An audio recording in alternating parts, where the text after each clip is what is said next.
আপনাকে কি দিছে অপশন দিছে আপনি চাইলে কস্ট মডেল অথবা রিভ্যালুয়েশন মডেল দুটার যে কোনো একটা কি করতে পারবেন ফলো করতে পারবেন তবে রিভিউ করার প্রতি এনকারেজ করছে রিভিউ করার প্রতি কি করছে এনকারেজ করছে আচ্ছা এখন যদি আপনাকে রিভিউ করতে হয় আপনি আপনার খুলশির জমিটার দাম বাড়ছে সেই জমিটা রিভিউ করলেন আর মনে করেন রাঙামাটির বা বান্দরবনের একটা জমি ছিল এখন ওখানে পাহাড়ের সাথে এখন যুদ্ধ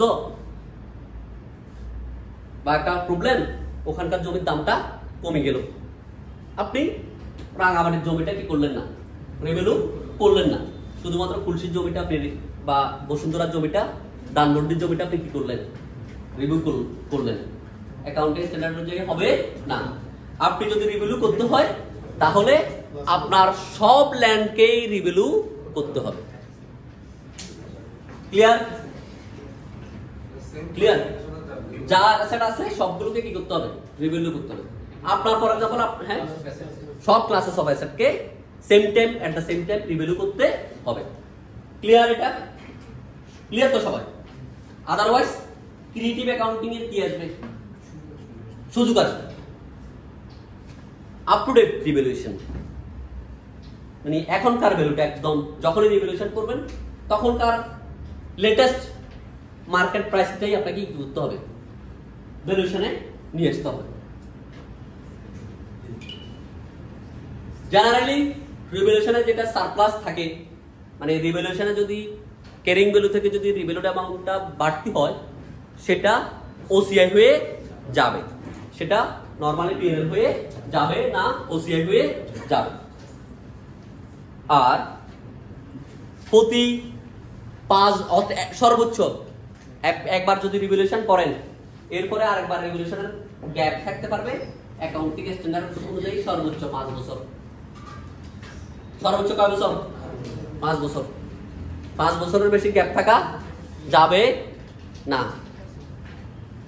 সেই ক্ষেত্রে উল্টো যদি মনে করে কেউ 5 বছর পরে আর রেগুলেশন করে নাই উল্টো যদি মনে করে যে প্রাইসটা সিগনিফিকেন্টলি কি হইছে এই 5 বছরে সিগনিফিকেন্টলি চেঞ্জ হইছে এখন রিভিউ মডেল ইউজ করতেছে না সেই চাইলে এটার প্রেক্ষিতে তার রিপোর্ট কি করতে পারবে কোয়ালিফাই করতে পারবে কি বলছে বুঝছেন ম্যাক্সিমাম 5 বছর এটা অ্যাকাউন্টিং স্ট্যান্ডার্ডস এর উল্লেখ আছে 3 to 5 ইয়ার্স এর মধ্যে কি করতে হবে আপনাকে রিভ্যালুয়েশন করতে হবে আচ্ছা রিভ্যালু যদি আপওয়ার্ড হয় ভ্যালু যদি বাড়ে তাহলে এটার এন্ট্রি কি হবে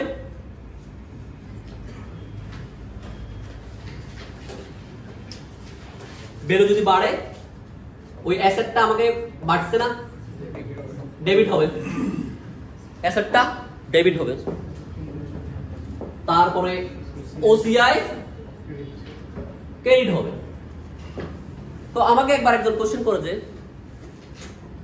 ওসিআই ক্রেডিট হচ্ছে আপনি আবার রিভ্যালুয়েশন সারপ্লাসে লিখছেন যে কি বলছে বুঝছেন যে কোনো একজন আমাকে একদিন কোশ্চেন করছে যে আপনি তো বলছেন ওসিআই তো একবার তো অ্যাসেট একবার বাড়াইছেন ওকে বাড়াইলাম মনোযোগ দিয়ে শুনেন অ্যাসেট একবার বাড়াইলাম আবার ওসিআই তো প্রফিট এন্ড লস অ্যাকাউন্টস এর নিচে আদার কম্প্রিহেনসিভ ইনকাম স্টেটমেন্ট থাকে সেখানে রিভ্যালুয়েশন সারপ্লাস দিয়ে আমি 5 ফর এক্সাম্পল 100 টাকা ভ্যালু বাড়ছে 100 টাকার আমি এন্ট্রিটা এখানে দিলাম আবার আমার রিভ্যালুয়েশন সারপ্লাস চেঞ্জিং ইকুইটি থাকে না থাকে কি না সেখানেও আমি আবার 100 টাকা লিখলাম তাহলে তো অ্যাকাউন্টিং তো দুই তরফা আপনার তো এন্ট্রি হয়ে যাচ্ছে 3 তরফা কি হলো আমি ওনাকে কোশ্চেন করলাম যে ফর এক্সাম্পল আপনি অ্যাকাউন্টস ড্রাফট করে ফেলছেন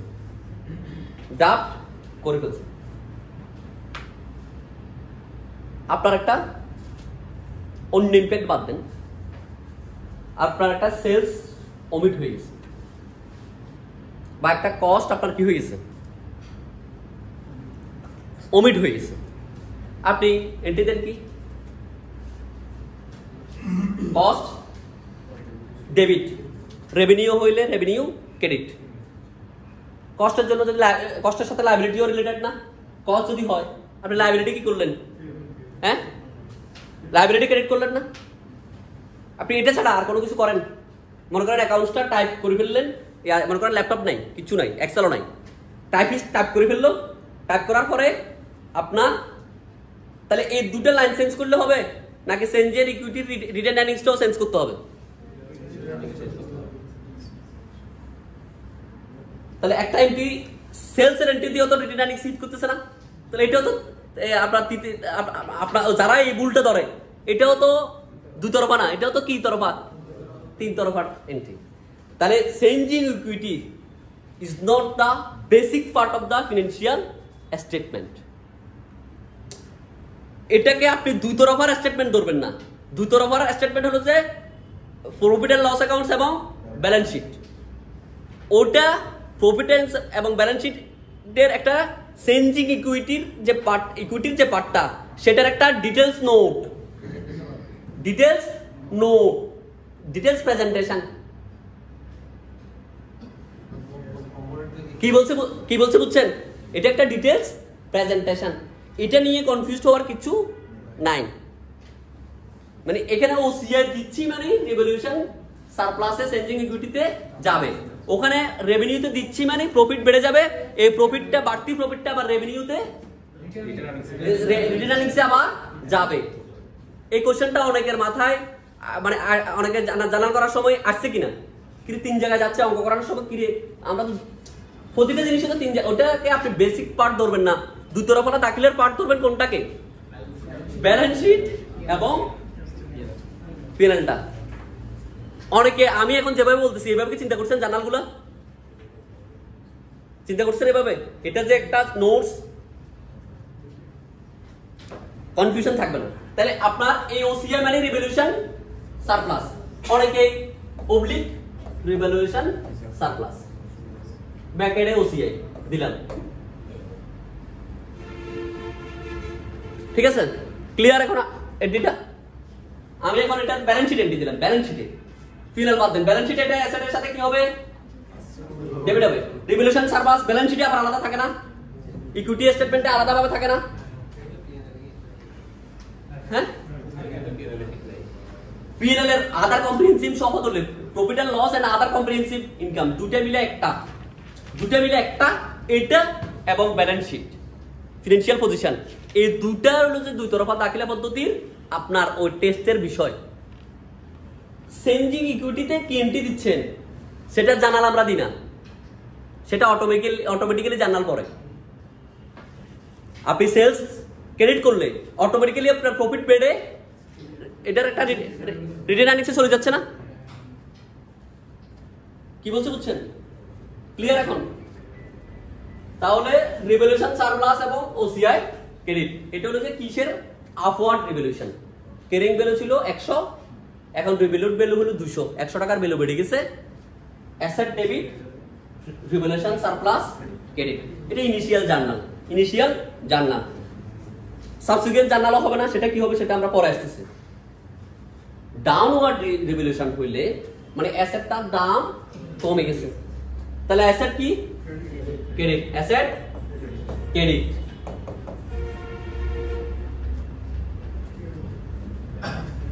এখন ডেবিট কি হবে, ওসিআই নাকি পিএনএল? এটা একটা কি হইলো, ইম্পেয়ারমেন্ট হলো, ভ্যালু কমে গেল, অ্যাসেটের কি হয়ে গেল, ভ্যালু কমে গেল, ইম্পেয়ারমেন্ট, কারণ হ্যাঁ এটা লস হলো, তাহলে পিএনএল কি হবে, ডেবিট হবে, ইম্পেয়ারমেন্ট লস ডেবিট। কারণ লসটাকে আমরা সবসময় কি করি, রক্ষণশীলতার নীতি অনুযায়ী লসটা রিয়েলাইজ হওয়ার আগে যখনই জানবো এই কনসেপ্টটা অনুযায়ী অনারওয়ার্স কন্ট্রাক্টটাকে আমরা কি করছি 37 এ সেম কনসেপ্টটা এখানে প্রযোজ্য। লস যখনই হবে আমি অ্যাসেটটা বিক্রি করব বা সাবসিকুয়েন্ট ইয়ারে গিয়ে আমি অ্যাসেটটা ইউজ করব অথবা বিক্রি করে যে লসটা সাবসিকুয়েন্ট পিরিয়ডে হবে সেটা এখনই আমাকে কি করে নিতে হবে, রিপ্লেস করে নিতে হবে। পিএনএল ডেবিট, অ্যাসেট ক্রেডিট, এতটুকু ক্লিয়ার? ইনিশিয়াল আমরা আপাতত ইনিশিয়াল জার্নালটা করি। Upward downward revaluation. এখন এই অ্যাসেটটা প্রিভিয়াসলি কি হয়েছে, প্রিভিয়াসলি ওই রিভ্যালুড ছিল, প্রিভিয়াসলি কি ছিল রিভ্যালুড ছিল। আমরা এটার জন্য এই एग्जांपलটাতে আমরা যা আসি সুন্দর করে একটা एग्जांपल দিছি। আপনি দেখেন এখানে দেখেন একটা অ্যাসেটের কস্ট কত 100, ইউজফুল লাইফ কত 10 years, method of depreciation straight line method depreciation, January 1 2013, তাহলে 10 11 12 কয় বছর 3 বছর, 10 11 12 3 বছরের ডেপ্রিসিয়েশন কত 30, তাহলে এটার ক্যারিং ভ্যালু কত 70, ক্যারিং ভ্যালু কত 70। অ্যাসেটটা রিভ্যালুড হচ্ছে কত টাকা 56 টাকা, তাহলে এটা কি রিভ্যালুয়েশন ডাউনওয়ার্ড রিভ্যালুয়েশন।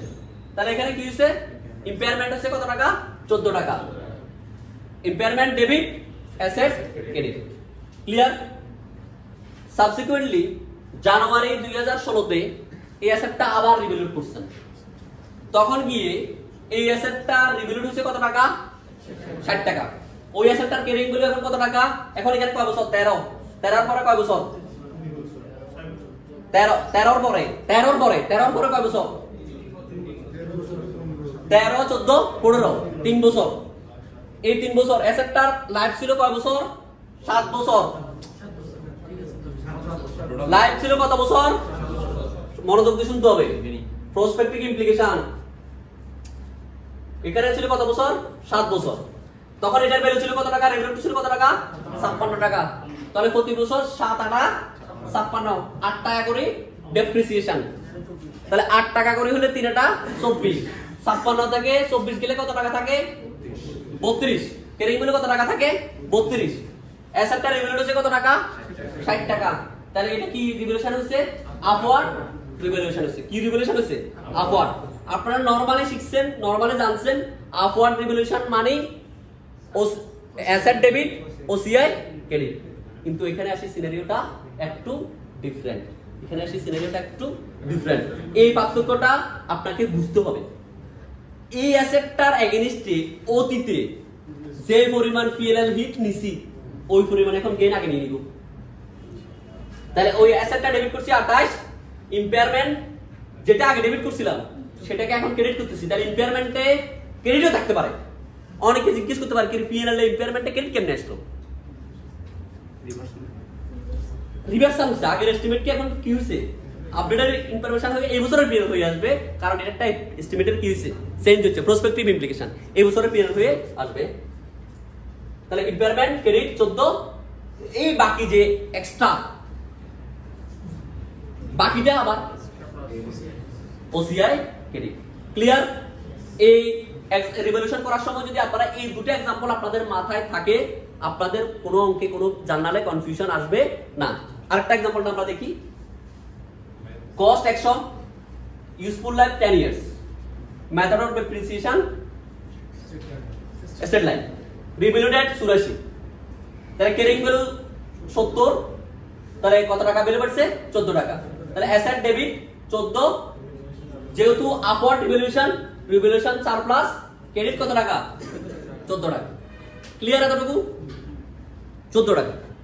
এখানে শুরুতে কি হয়েছে আপওয়ার্ড রিভ্যালুয়েশন হয়েছে, পরবর্তী গিয়ে 2016 সালে আবার একটা কি রিভ্যালুয়েশন হলো ডাউনওয়ার্ড রিভ্যালুয়েশন হলো, এটার ভ্যালু দাঁড়ালে কত টাকা 30 টাকা, এটার ক্যারিং ভ্যালু ছিল কত টাকা 48 টাকা, কত টাকা 48, তাহলে এখানে কত টাকার ভ্যালু কমছে 18 টাকা। 18 টাকার ভিতর আগে 18 টাকার আমার কি হয়েছে ভ্যালু কমছে, ইমপেয়ারমেন্ট কত হয়েছে সেটা এখন জানি না, 18 টাকার ভ্যালু কমছে, 18 টাকার যে ভ্যালু কমছে তার ভিতর আগের বার রিভ্যালুয়েশন করে আমার সারপ্লাস আছে কত টাকা 14 টাকা, তাহলে আগের বার আছে 14 টাকা। আপনারা একটা মনে কোশ্চেন আসতেছে, সেটার আনসার আমরা পরে দিচ্ছি, ডেপ্রিসিয়েশনের পার্থক্যের এন্টি। শুরুতে আমরা জটিলে যাচ্ছি না, এখানে আবার অনেক জটিল অঙ্ক, এখানে শেষ না, এত সহজ না, আমরা মনে কোশ্চেন গুলো পরে দিচ্ছি। রিভ্যালুয়েশন সারপ্লাস 14, কারণ এটা অতীতে আগে রিভ্যালুয়েশন সারপ্লাস ক্রেডিট ছিল কত টাকা, 14 টাকা, সেটাকে আমি আগে রিভার্সাল দিলাম, রিভার্সাল দিয়ে এখন রিয়েল হিট কত আসছে, 4 টাকা। সেই 4 টাকাটা আমি কি করলাম, ইম্পেয়ারমেন্টে নিলাম। আচ্ছা মনে করেন এইখানকার এই রিভ্যালুয়েশনটা হয় নাই, এখানকার এই রিভ্যালুয়েশনটা হয় নাই, এই ইনফরমেশনটা নাই, আমি ক্যালকুলেশন করে না করেও বলতেছি, একদম ক্যালকুলেশন না করে বলতেছি, এটা না হলেও আপনার এই ডেট পর্যন্ত যদি আপনি কস্ট মডেলে অ্যাপ্লাই করেন, এটার ইম্পেয়ারমেন্ট লস 4 টাকায় আসবে। আমি ক্যালকুলেশন না করে বলতেছি 4 টাকা আসবে। এখন ক্যালকুলেশন করি, প্রমাণ করি। কয় বছর এখানে, তাহলে 10, 11, 12, 13, 14, 15, 6 বছর। কয় বছর, 6 বছর। 6 বছরে এটা কত টাকা, কত টাকা, 60 টাকা। ক্যারিং ভ্যালু, ক্যারিং ভ্যালু 40 টাকা। হ্যাঁ হ্যাঁ,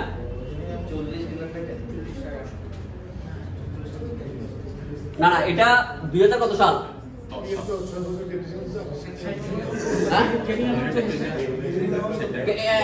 এখন এখানে ইম্পেয়ারমেন্ট আছে কত টাকা, 30 হলে কত টাকা, 10 টাকা আছে।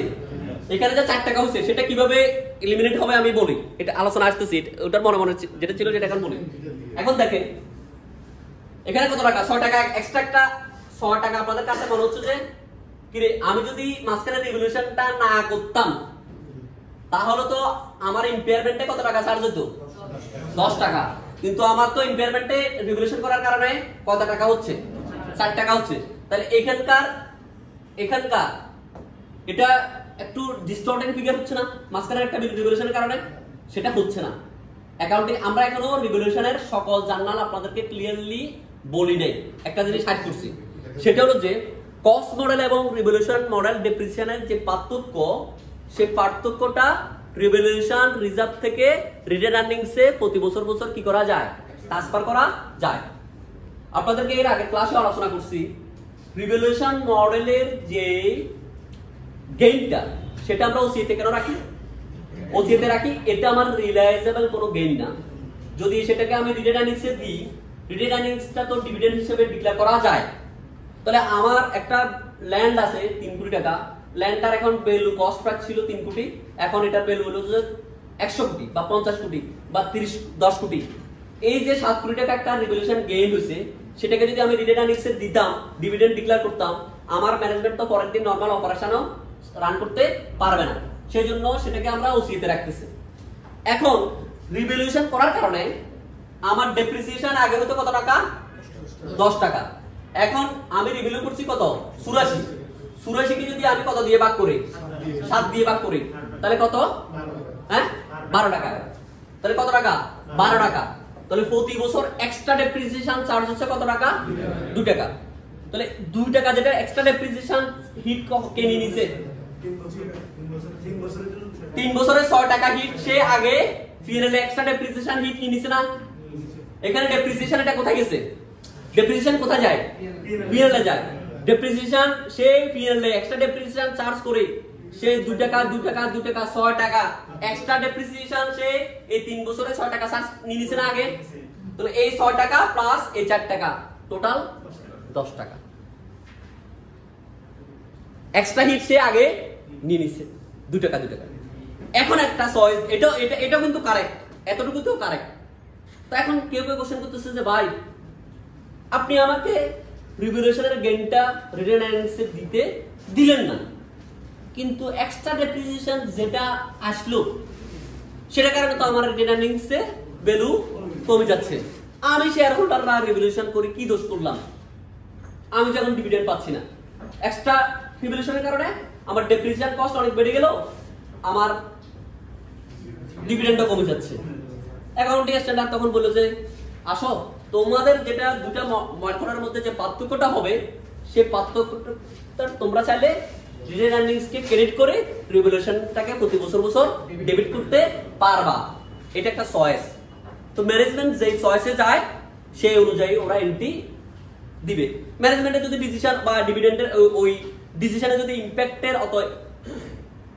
না হয় তাহলে ওরা ট্রান্সফার করলো না।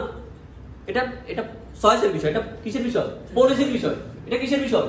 পলিসির বিষয়। এটা চয়েসের বিষয়। কি বলছে বুঝছেন? যে যেটাতে ম্যানেজমেন্ট যায় তাহলে দুটো অপশন, চাইলে প্রতি বছর বছর ট্রান্সফার করতে পারবে, চাইলে না পারবে। তাহলে আপনার কাছে এখানকার যেটা আনজাস্টিফাইড মনে হচ্ছে সেটাকে এখন জাস্টিফাইড হলো। এটার হিট আমি অলরেডি নিয়ে নিয়েছি 2 টাকা 6 টাকা এক্সট্রা ডেপ্রিসিয়েশন আমি চার্জ করে নিয়েছি 3 বছরে। আর এখন নিচে আবার কত টাকা? 4 টাকা। টোটাল 10 টাকায় আমি টোটাল এই 10 বছরের পিএনএল হিসাব করলে আমার কোনো কি হয় নাই, কোনো ডিফারেন্স, বা এই 7 বছরের 6 বছরের ডেপ্রিসিয়েশন যদি আমি হিসাব করি, পিএনএল যদি আমি হিসাব করি, আমার আন্ডার স্টেটমেন্ট বা ওভার স্টেটমেন্ট হয় না। এটা একটা টাইমিং ডিফারেন্স। পলিসির কারণে এটা কি ডিফারেন্স? Timing difference. ক্লিয়ারলি বুঝছেন জিনিসটা? মজা পাচ্ছেন? আচ্ছা, আজকে আমরা এখানে শেষ করি। কালকে আমরা